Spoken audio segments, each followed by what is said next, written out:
रायपुर के गुड़ियारी स्थित हनुमान मंदिर परिसर में 23 जनवरी के हुई बागेश्वर धाम वाले पंडित धीरेन्द्र शास्त्री के कथा एक आयोजन करता बसंत अग्रवाल अधीन हवे की जम्मू बात के जानकारी। छत्तीसगढ़ की राजधानी और संस्कार धानी रायपुर में एक गांव फिर विश्व विख्यात संत पंडित धीरेन्द्र कृष्ण शास्त्री बागेश्वर धाम पीठाधीश्वर के दरबार लगने वाला है। विषय आयोजन समिति के संयोजक बसंत अग्रवाल पत्रकार वार्ता में दिनेश मिश्रा के साथ में बताई कि बागेश्वर धाम के भक्त छत्तीसगढ़ में लाखों की संख्या में हवे।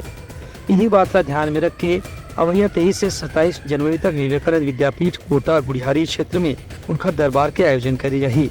बसंत अग्रवाल ने बताई कि 22 जनवरी के अयोध्या में राम मंदिर के शुभारंभ होने वाला है।